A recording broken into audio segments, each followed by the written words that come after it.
আজকে স্বামীজির গেরুয়াকে দেখিয়ে বিজেপি গেরুয়ার মহত্ব নিতে চাইছে। আজকে স্বামীজি কার তার নিয়ে লড়াই চলছে। বিজেপি বলছে আমার, তৃণমূল বলছে আমার, অন্যরা বলছে আমার।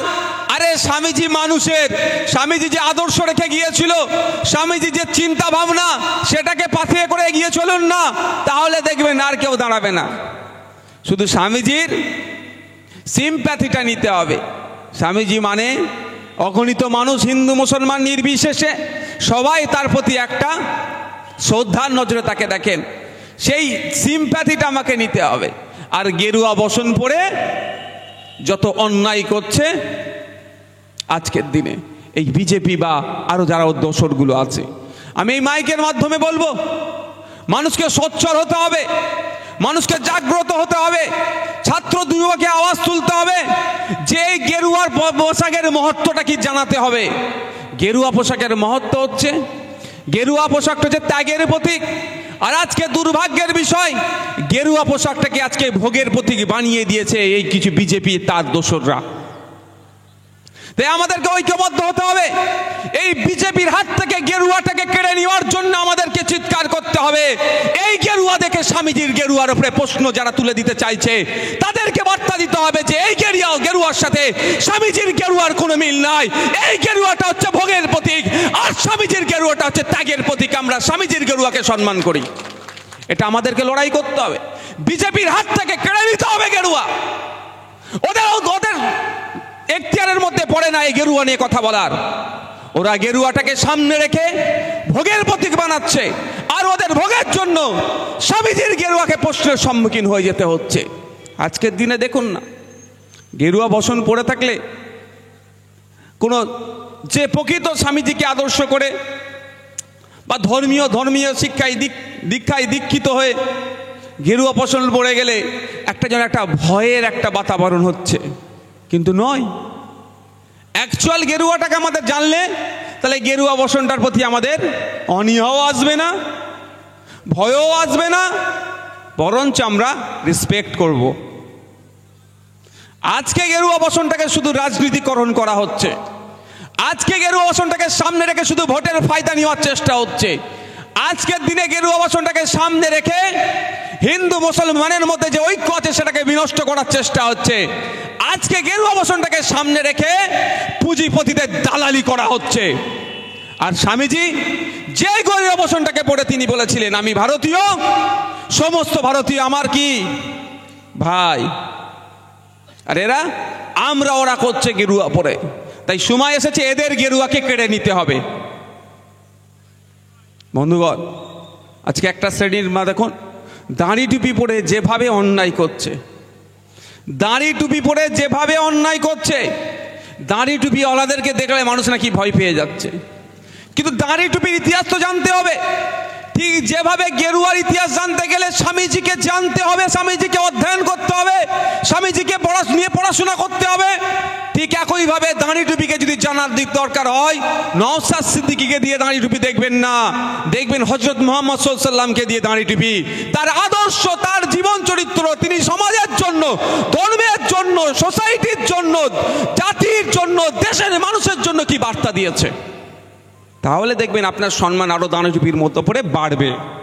আর নওশাদ সিদ্দিকী দাড়ি টুপিটাকে লাগিয়ে ভোটে ক্যাশ করতে চাইছে, দাড়ি টুপিটাকে কাজে লাগিয়ে মানুষের মধ্যে বিভেদ তৈরি করছে ক্ষমতায় যাবে বলে।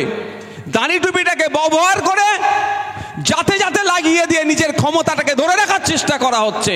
তাই যারা এই দাড়ি টুপিটাকে কাজে লাগিয়ে এই ভেদাভেদ তৈরি করতে চাইছে, সময় এসেছে আমাদেরকে ঐক্যবদ্ধ হয়ে স্বামীজির ভক্ত থাকবে, হযরত মুহাম্মদ সাল্লাল্লাহু আলাইহি ওয়াসাল্লামের অনুসারীরা থাকবে, ফলোয়াররা থেকে একসাথে থেকে ওই দাড়ি টুপি, ভণ্ড দাড়ি টুপিওয়ালা, ভণ্ড গেরুয়াদের বিরুদ্ধে লড়াই আমাদের সংগ্রাম করতে হবে গণতান্ত্রিক প্রক্রিয়াতে।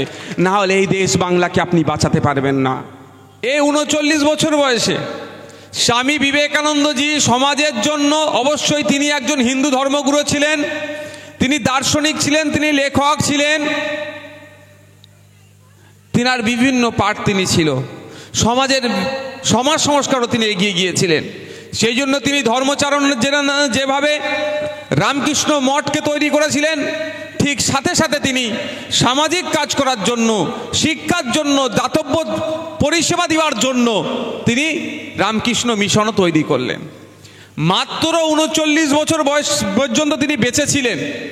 এই ৩৯ বছরে তিনি এমন কর্মকাণ্ড ঘটিয়েছিল তার জীবনে।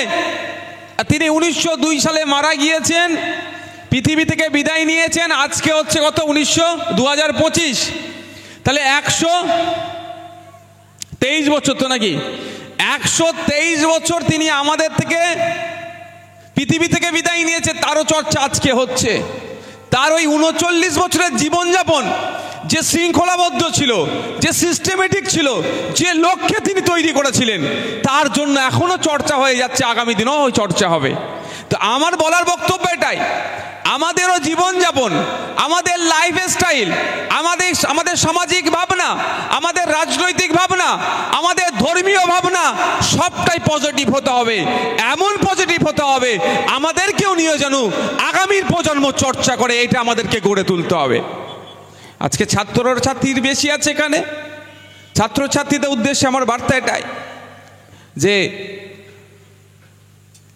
স্বামী বিবেকানন্দজি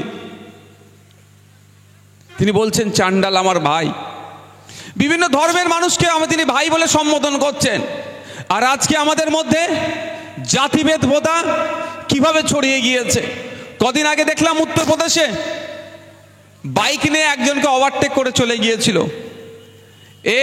যাকে ওভারটেক করেছে সে উচ্চ বর্ণের, আর যে ওভারটেক করছে সে পিছড়ে বর্গের, সম্ভবত একজন দলিত শ্রেণীর মানুষ।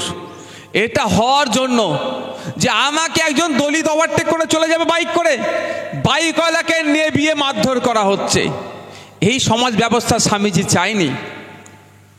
এই সমাজ ব্যবস্থা মাস্টারদা সূর্য সেন চায়নি। মাস্টারদা সূর্য সেনও কিন্তু 40-এর কোটা পার করেনি। তিনিও 39 বছর বয়সে দেশের জন্য জীবন দিয়েছিল, ব্রিটিশ মুক্ত ভারত চেয়েছিল। তিনি একবারের জন্য ভাবেনি যে আমি শহীদ হচ্ছি, আমি লড়াইয়ে যাচ্ছি, আমার পরের প্রজন্ম কি হবে।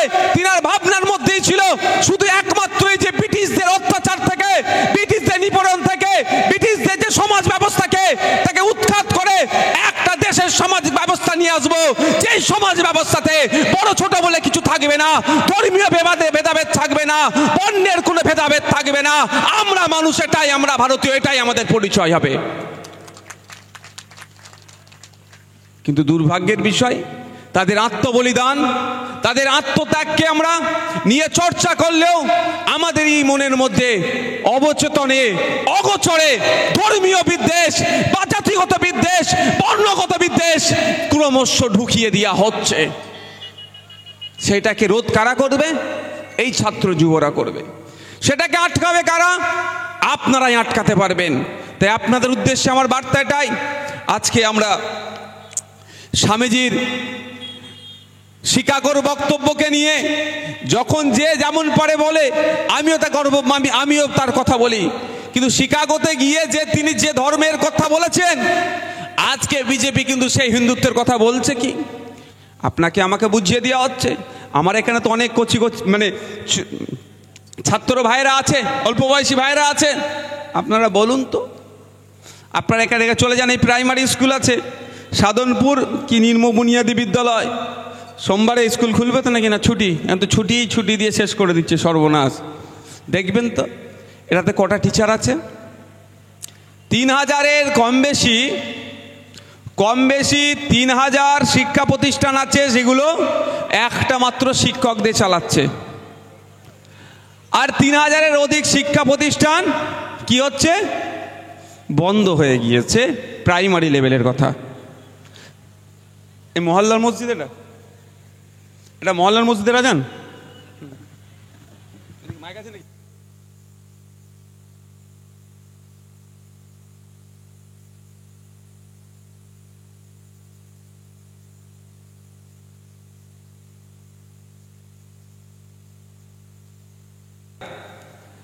পড়ুয়া শূন্য স্কুলে নিরেখে এগিয়ে বাংলা বলে। এগিয়ে বাংলা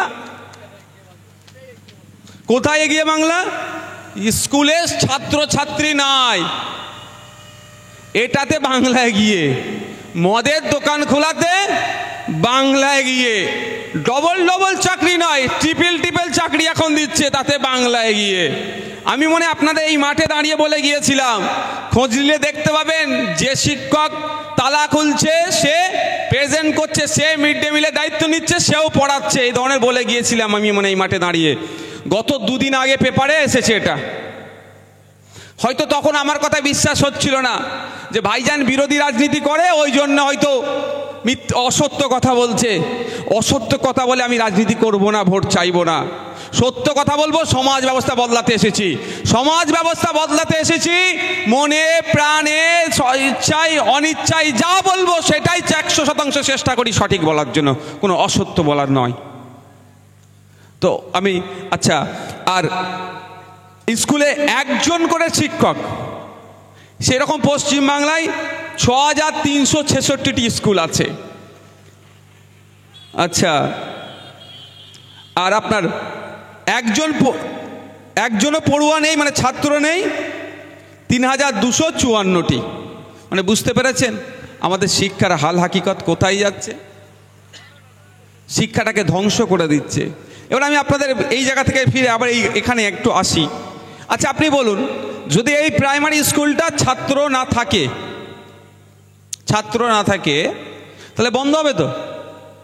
এটাকে কি জেসিপি করে মমতা ব্যানার্জি কলকাতায় তুলে নিয়ে চলে যাবে? এখন মেশিন বাড়িয়েছে, বিল্ডিংটাকে সাইড করা যাবে, দূরে ছুটে সরানো যাবে। এখন অত্যাধুনিক টেকনোলজি বেরিয়েছে, ও পারবে চেঞ্জ এই জায়গা থেকে দূরে সরিয়ে দেওয়ার। তো এটা কি তুলে নিয়ে চলে যাবে মনে হয় আপনাদের? এই স্কুলগুলো কি তুলে নিয়ে চলে যাবে? এটা যাবে না। কি হবে?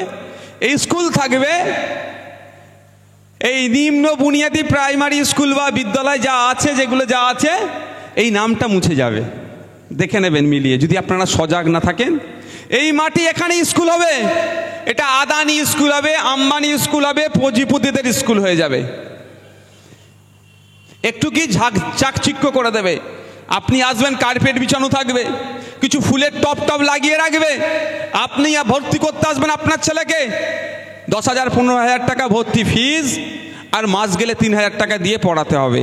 আর এখন 120 টাকা না কত টাকা প্রাইমারিতে আছে, 200, হ্যাঁ, বছরে 200-250 টাকা লাগে, আপনার ছেলে এখানে পড়াশোনা করতে পারবে। তখন মাসে কত লাগবে? 240 সম্ভবত। তখন মাসে কত লাগবে? 3,000 কম করে।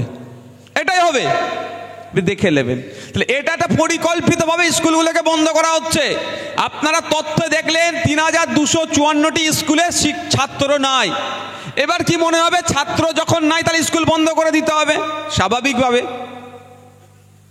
কিন্তু ওইখানে যদি আটটু ডিপে যান, 3254টা স্কুলে যদি ডিপে গিয়ে দেখবেন ছাত্র না হওয়ার কারণটাই হচ্ছে আগে শিক্ষক ওই একজন করে দিয়ে রেখেছে।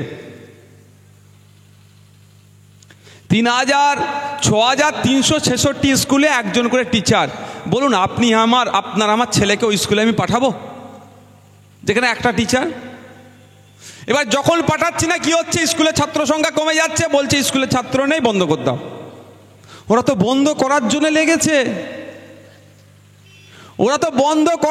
লেগেছে, সরকার। এটাকে বন্ধ করতে পারলেই লাভ। যত অশিক্ষিত মূর্খ, শিক্ষায় কম জানবে, তত সরকারের লাভ। আর যারা যত জানবে, যত প্রশ্ন করবে, সরকার তত চাপে পড়বে। তো ওরা আপনাকে আমাকে কি করছে? ওই ধরনের আটকে রাখার চেষ্টা করছে। আমাদেরকে লড়াই করতে হবে। সমস্ত সরকারি স্কুলে শূন্যপদগুলো পূরণ করতে হবে, এই দাবি তুলতে হবে। এই দাবি নিয়ে আমরা কোথায় যাচ্ছি? আগামী 21শে জানুয়ারি কলকাতায় শহীদ মিনারে। আপনার ছেলে মেয়ের ভবিষ্যতের কথা ভেবে, আপনি কৃষক, আপনি ডে লেবার, আপনি আপনার ভ্যান চালক, আপনি রিক্সা চালক, আপনি গাড়ির ড্রাইভার, আপনি দিন আনে দিন খান, আপনি আর্থিকভাবে স্বাবলম্বী নয়, কিন্তু আপনার ছেলেকে পড়াশোনার সেই প্ল্যাটফর্ম আপনি দিতে পারবেন না বেসরকারিতে।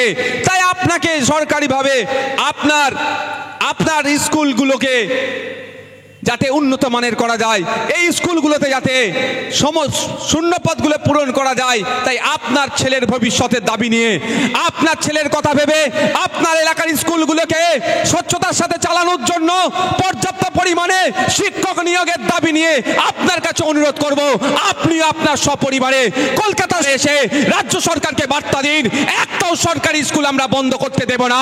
সমস্ত সরকারি স্কুলগুলোতে, মাদ্রাসাগুলোতে পর্যাপ্ত পরিমাণে ছাত্র শিক্ষক রেশিও মেনটেন করতে হবে। এই বার্তা আপনাদের দিতে হবে, আপনাকে সেখানে পৌঁছতে হবে। তাই বন্ধুগণ, আপনাদের অনুরোধ এটাই, আমাদেরকে ভুল বোঝানো হচ্ছে। যখন আপনি স্কুলের দাবি করছেন, রাজ্য সরকার বলছে ওই বিজেপি চলে আসবে। আমার হিন্দু ভাই যখন স্কুলের দাবি করছে, তখন বলছে দীঘায় জগন্নাথ মন্দির করে দিয়েছি। এটা নিয়ে সামলাও, মানে যাকে খালি খেলে দিতে পারবে তাকে খেলে দেবে, যে যেটাতে বুঝাতে পারবে ওদের মতো করে বোঝানোর চেষ্টা করবে। আরে ভাই, মন্দির মসজিদ গির্জা এটা সরকারের দায়িত্ব নয় তৈরি করা। সরকারের দায়িত্ব হচ্ছে কি, মৌলিক অধিকারগুলোকে সুনিশ্চিত করা। আমার মাথায় ছাদ নাই, আমার ছাদের ব্যবস্থা করা। আমি নাগরিক, আমি খেতে পাচ্ছি না, আমার খাবারের ব্যবস্থা করা। আমি নাগরিক, আমি অসুস্থ, আমার স্বাস্থ্য পরিষেবা কোথায় নেব, সরকারিভাবে ব্যবস্থা করা।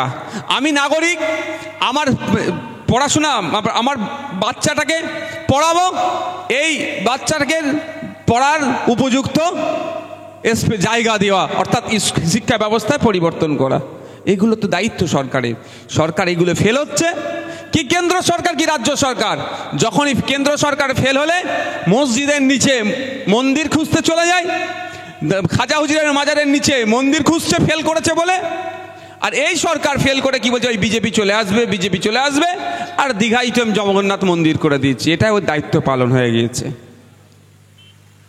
ভাবতে হবে আপনাকে আমাকে, যে আমাদেরকে কোন জায়গায় নিয়ে যাওয়ার চেষ্টা করছে।